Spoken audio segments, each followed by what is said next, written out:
नमस्कार मित्रों, हमारी सीरीज चल रही है एपिसोड नंबर 15 की, जिसमें हम बात कर रहे हैं भृगु संहिता की। भृगु संहिता के अंतर्गत आज हम बात करने जा रहे हैं धनु लग्न के नवम भाव में चंद्रमा स्थित हो तो उसके क्या फलादेश होंगे।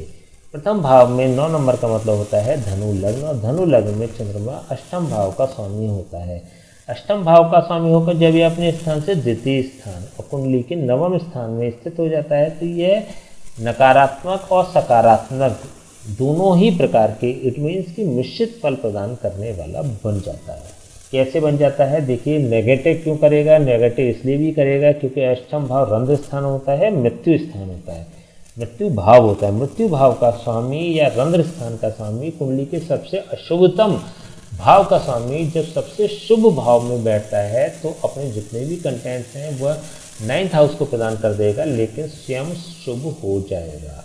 तो यहाँ पर चंद्रमा की जो नेगेटिव कंटेंट्स हैं वो नवम भाव को मिलेंगे, और चंद्रमा नवम भाव के जितने भी कंटेंट्स हैं उसको स्वयं प्राप्त कर लेगा। तो यहाँ पर चंद्रमा शुभ हो गया, नवम भाव अशुभ हो गया, और अष्टम भाव तो अशुभ है ही। तो यहाँ पर चंद्रमा क्योंकि शुभ हुआ और इस कदर शुभ हुआ, इस तरह से शुभ हुआ कि कुंडली का जो सबसे शुभ भाव है उसके जो कंटेंट्स हैं उसको प्राप्त कर लिया। यहाँ पर सिंह राशि है, सिंह राशि का स्वामी सूर्य होता है, और सूर्य और चंद्रमा परस्पर मित्र होते हैं। तो किससे प्राप्त किया आपने? मित्र के भाव से इतने सारे कंटेंट्स को एब्जॉर्व कर लिया। तो चंद्रमा तो विशेष रूप से शुभ हो ही गया। 9th हाउस शुभ नहीं हुआ तो इट मीन्स कि व्यक्ति को संघर्ष कराने वाला यह 9th हाउस बन जाएगा। लेकिन चंद्रमा बहुत शुभ हो गया। चंद्रमा बहुत शुभ हो गया का मतलब यह हो गया कि व्यक्ति को चंद्रमा से संबंधित जितनी भी वस्तुएं हैं वह प्राप्त हो जाएंगी, और नवम भाव से संबंधित जो सरल लाइफ है, इजी गोइंग लाइफ है, वह व्यक्ति को प्रदान करने वाला इस चंद्रमा बन जाएगा। तो 12 साल की अवस्था, 24 साल की अवस्था, 36 साल की अवस्था, 48 साल की अवस्थाएं व्यक्ति की विशेष रूप से भाग्योदय वाली अवस्थाएं बन जाती हैं, भाग्योदय वाली उम्र बन जाती है। और इसी के साथ यदि आपके भाग्य ने और साथ दिया और चंद्रमा की महादशा और अंतरदशा भी आपको प्राप्त हो गई तो सोने पे सुहागा, फिर आप पीछे मुड़कर नहीं देखेंगे। देखिए, नेगेटिविटी केवल इतनी सी है कि नवम भाव के आधार पर व्यक्ति को मेहनत तो कराएगा, मेहनत तो व्यक्ति को करनी पड़ती है, लेकिन जो प्राप्ति होती है वह कई गुना हो जाती है, क्योंकि चंद्रमा यहाँ पे पूर्ण रूप से सपोर्ट कर रहा है। देखिए, की प्लैनेट होते हैं कुंडली के सूर्य और चंद्रमा। सूर्य आत्मा का कारक होता है, चंद्रमा मन का कारक होता है। आत्मा और मन का कारक कहने से सीधा सा अर्थ ये होता है कि एक तरह से कुंडली की जो नींव होती है, जो बेस होता है, जो मूल तत्व होते हैं वह चंद्रमा और सूर्य ही होते हैं। तो यहाँ पर सूर्य की राशि में जब चंद्रमा स्थित होता है और 9th हाउस के सारे कंटेंट्स को वो एब्जॉर्ब करने के बाद इतना शुभ हो जाता है कि व्यक्ति फिर पीछे मुड़कर नहीं देखता। देखिए, चंद्रमा कारक होता है धन का, सुख का, नींद का, सुकून का, मन का और मानसिक शांति का। तो इनसे संबंधित व्यक्ति को बेहतर फल प्राप्त होंगे। चंद्रमा विशेष रूप से कारक होता है माता का भी, तो माता से विशेष लाभ प्राप्त होगा।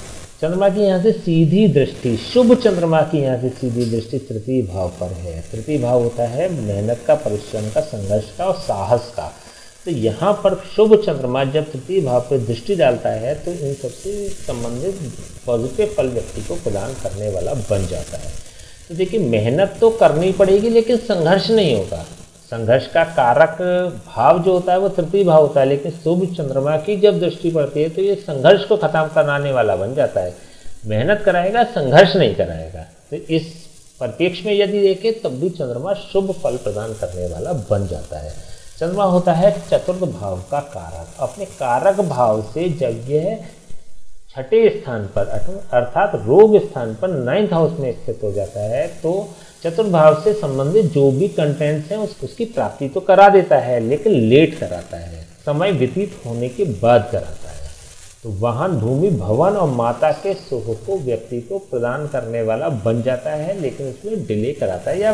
या फिर कह सकते हैं कि 24 साल की अवस्था तक तो विशेष रूप से ये नेगेटिव हो सकता है, ये चीज़ें प्राप्त नहीं हो, लेकिन 24 प्लस की अवस्था के बाद व्यक्ति रॉयल तरीके से इन चीज़ों का भोग करने वाला बनेगा, भोग कर ही लेगा।